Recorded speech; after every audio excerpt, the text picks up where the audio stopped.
Dear students, hi.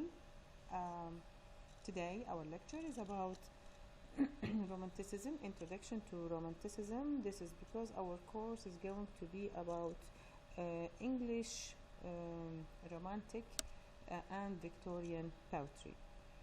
The introduction to Romanticism is to be concerned with the term Romanticism itself. It is related to a prevalent period in the literature in England and America that ran between 1790s and the mid of the 80s. Although Romanticism continues in many various ways till the modern day. The term Romanticism has been defined by so many scholars and critics, and actually it has been defined in so many different ways. It can be defined as a particularly new, somewhat experimental and more modern approach towards poetry and the prose. It is just like that has just like evolved just like a storm in England in the late 70s and then influenced the great transcendentalist authors in America in the early till the mid of the 80s. Romanticism was a literary movement. It has been evolved as a rebel against the ideologies of classicism, order, reason, and coherence that dominated literature from the mid of the 60s and throughout the Enlightenment in the 70s. The Enlightenment, or the Age of Reason, valued reason over passion, to give a preference to reason rather than to passion. This meant that clear thinking, logic, empiricism, moderation in thought, and a focus on human-centered activities and their bearing upon society was made to take the center stage and to surpass the imaginative, to be greater, far more greater than the imaginative, dreams, desires, individual hopes and problems, the exploration of the self and mysteries. Almost by the 1790s, English and French writers, philosophers as well, began to rebel against the Age of Reason precepts. They argue that it denied the more self-oriented, rational, mysterious, as well as emotional aspects of the experience. They rejected the ideas and the precepts of the Age of Reason, the Enlightenment age, and they preferred things related to the self-centered tendency. Poets just like Wordsworth, Coleridge began to subvert dichotomy. They make a sense of dichotomy between reason and passion. And for the first time in the literary history, writers places passion above reason. Those poets decided to make passion greater than reason. By making passion paramount, poets and authors explored the human self as an individual, emotions, dreams, the irrational, and the sublime. Many of them, like Coleridge for example, believed wholeheartedly that the route of reason and intellect went through the passion. Once we reach to the knowledge by experiencing emotions, intuitions, and sensory experience, not the other way. The result of Romanticism then is the birth, in a sense, of modern literature as we know it now, literature that is related to the self, the individual, emotions, the mysteries and the dreams. Consequently, Romanticism accounts actually for our modern American emphasis upon the individual, upon the rights of privacy, the valor of making one's dreams come true, and etc. Romanticism as a term in art and literature appeared in the 18th and 19th century as a revolt against neoclassicism of the previous century. It was characterized by the literature of Romanticism includes subjectivity, emphasis on individualism, spontaneity, freedom from the rules and the bondages, solitary life rather than life in society, the belief in the imagination is far more superior to reason and to devotion to beauty, love of and worship of nature, fascination with the past, especially the myths and mysticism of the Middle Ages. All these things were the features and the characteristics of Romanticism. The poets, especially English poets whom are related to Romanticism, we have William Wordsworth, Samuel Taylor Coleridge, Lord Byron, Percy Bysshe Shelley, and John Keats. And of course, before that, we are going to have a hint upon actually William Blake as well. We have also American Romantic poets like Ralph Waldo Emerson, Nathaniel Hawthorne, Edgar Allan Poe, Henry David Thoreau, Herman Melville, and Walt Whitman. Now, what is the difference between Romanticism and Neoclassicism? In relation to Neoclassicism, which was a dominant literary movement in England during the 17th and 18th century, they were to deal with the artistic ideals of classical Greece and Rome. They characterized by emotional restraint, order, logic, technical precision, balance, elegance, emphasis on form rather than content, clarity, dignity, decorum. So the result was satire, didactic literature actually flourished, and just like the essay, the parody, and the burlesque, they were flourishing during that time or that age. I mean the 17th and the 18th century. In poetry, the heroic couplet was the most popular verse form. This is in relation to Neoclassicism. Writers like John Dryden, Alexander Pope, Jonathan Swift, Joseph Addison, and Samuel Johnson were the major figures during the Age of Reason or Neoclassicism. In relation to Romanticism, we have a reference by the American scholar A. O. Lovejoy, who observed that the word romantic has to come to mean so many things, and by itself it means nothing. So the variety of its actual and possible meanings and connotations reflect the complexity. It is a complex word. Why? Because it means everything, and by itself it means nothing. So it shows the complexity and the multiplicity of the European Romanticism. The word romantic or romanticism has a complex, interesting history. It is to be dated back till the Middle Ages, and how far it is also to be derived from the Latin language in contradistinction to Latin itself, and it has different sources or origins like romancia, romancar, romance. It means to compose or translate book in the vernacular. But the word produced later on related to Roman or romance come to be known as an imaginative work and actually courtly romance. The term itself has also a popular book. There are early suggestions that it was something new, something different, something divergent almost. By the 17th century in Britain and France, romance has acquired the derogatory connotations of fanciful, bizarre, exaggerated, and chimerical. Of course, in relation to Britain, Romanticism was a single unified movement consolidated around one person, place, moment, or manifesto, and the various schools, styles, and stances, we can label them with capital R, which means romantic, with capital R, would resist being lumped into one clear category. It has different meanings and different categories.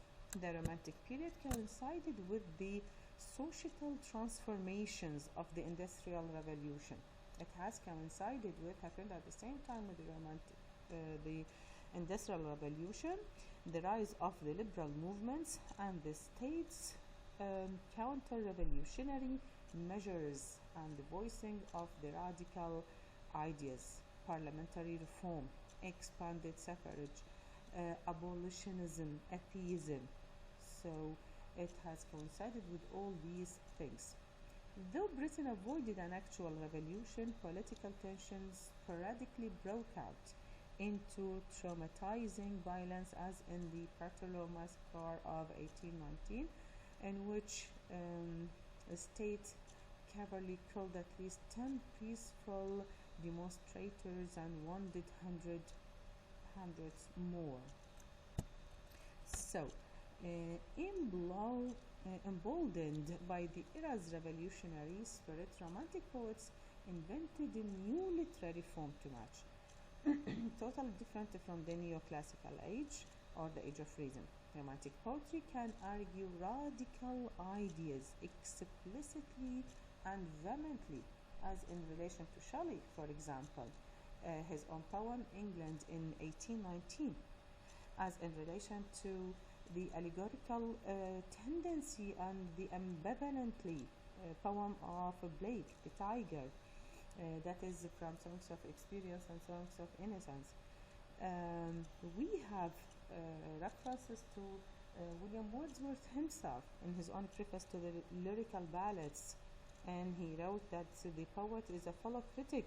You see, he wrote with fellow poetic critic Samuel Taylor Coleridge that Romantic poets could choose incidents and situations from common life as its subject, describing them not in polished or high-flown diction, but instead in everyday speech.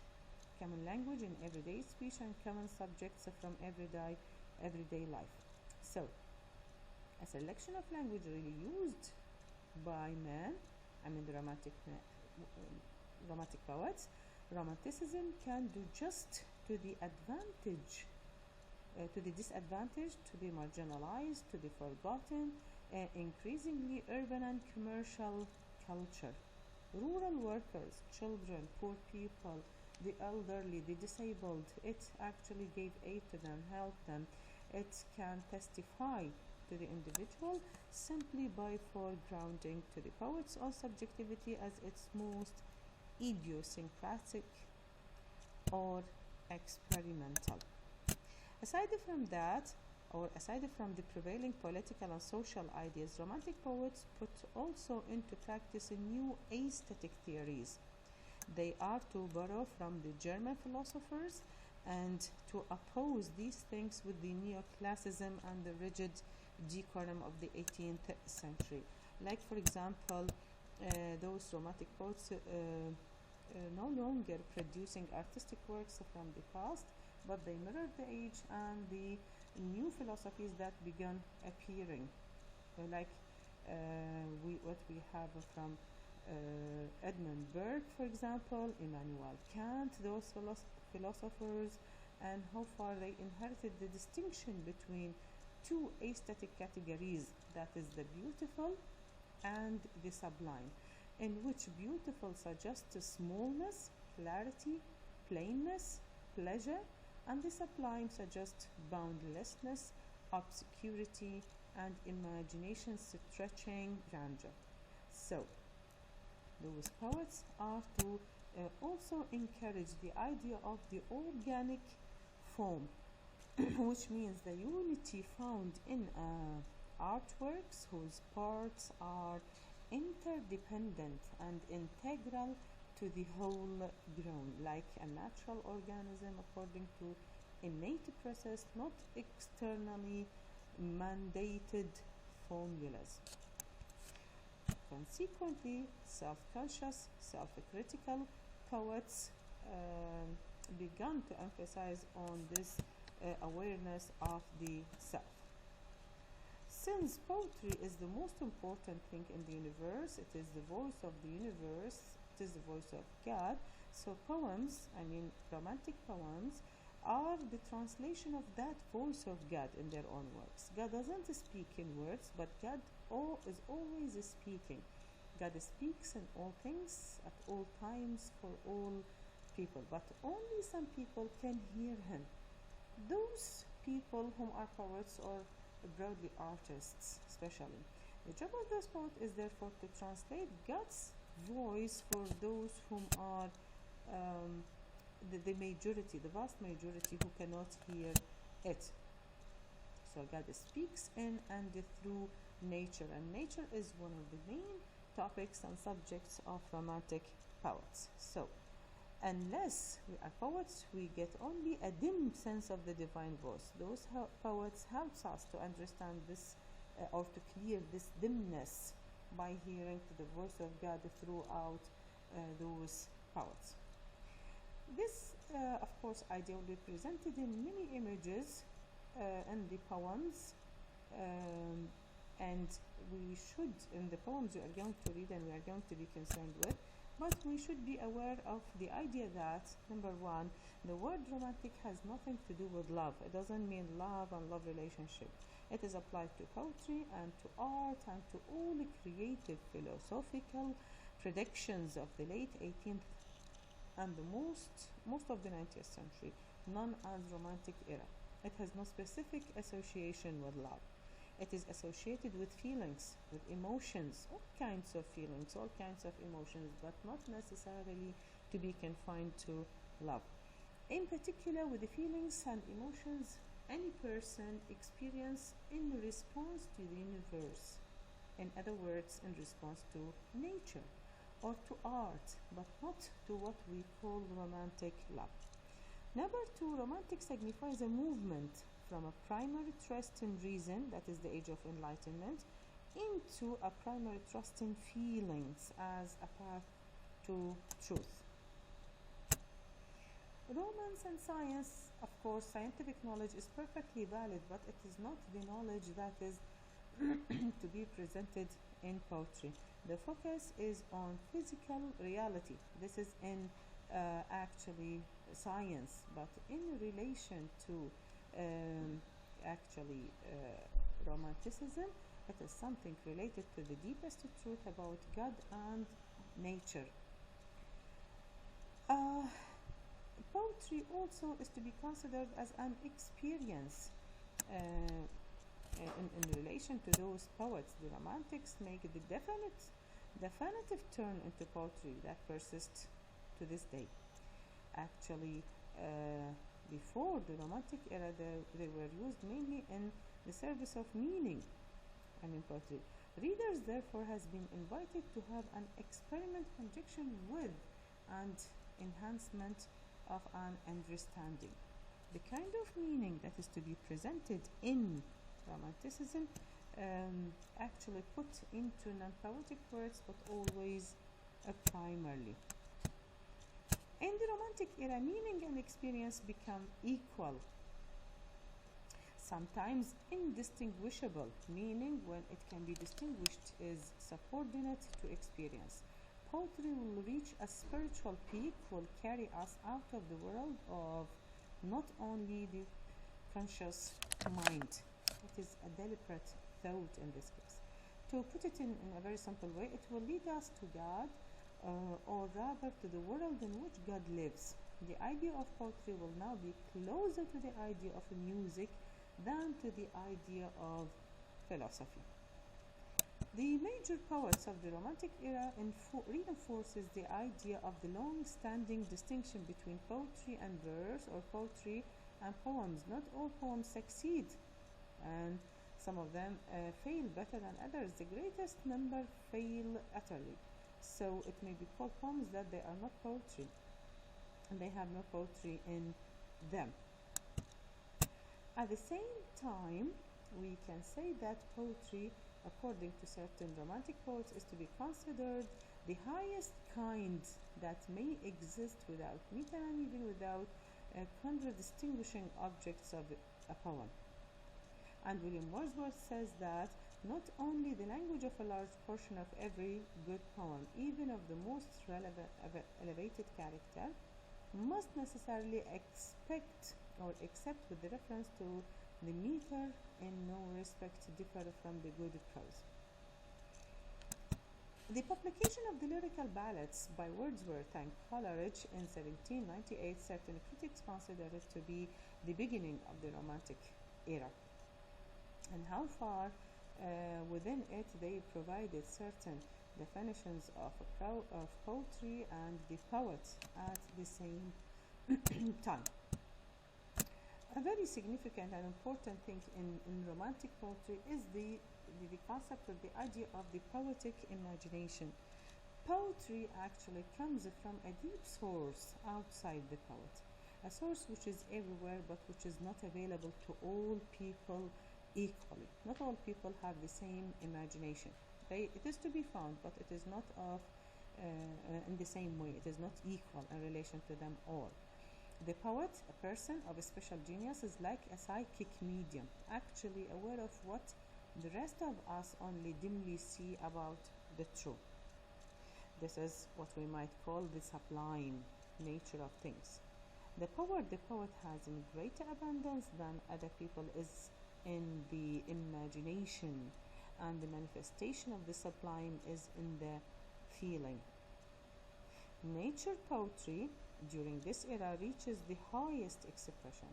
The poet uses actually extraordinary imagination to perceive the sublime power of it or in nature, which he or she drinks into his or her mind and passes back out in his life and his poetry to the rest of others' experience.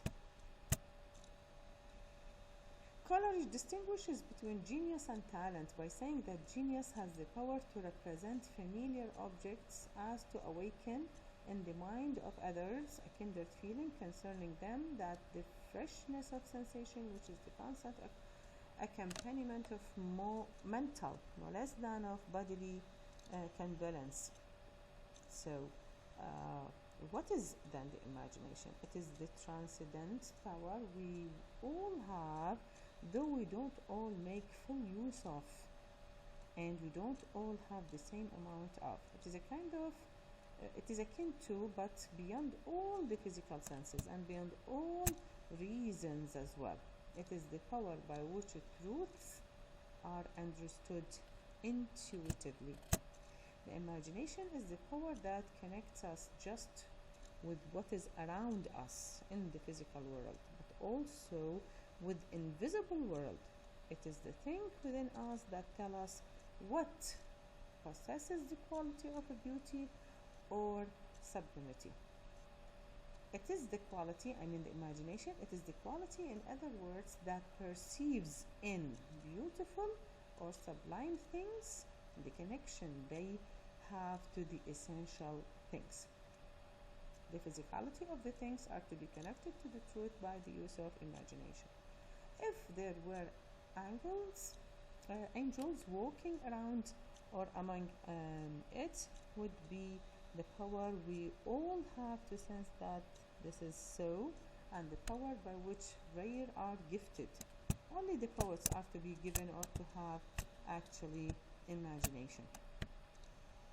Poetry in this sense is in relation to the romantic thinking has or is not just means of expression actually, but a form of knowledge. This is in relation to the romantic thinking, a form not merely equally valid with science but superior to science. Prophecy is an attribute of poetry. In the Renaissance, Sidney, for example, had shown that poetry was considered prophetic by the Romans, but had never made the claim that the prophecy was a species of poetry. For romantic poets, then, this process of imagination response to being becomes the most significant subject matter of their poems. Romantic poets think of putting the philosophical essay on man, as Pope does, into the form of poetry. Nor they attracted the heroic couplet. Mechanical verse requires nothing more than a meticulous study of poetic figures and verbal effects. Romantic poets perceived poetry as coming originally to them from the world outside. Although it took a while, eventually Romantic poetry broke profoundly with the traditional poetic form, and this is where the Americans entered the picture. American poets later on, especially the Romantic poets, the American Romantic poets. Thank you very much.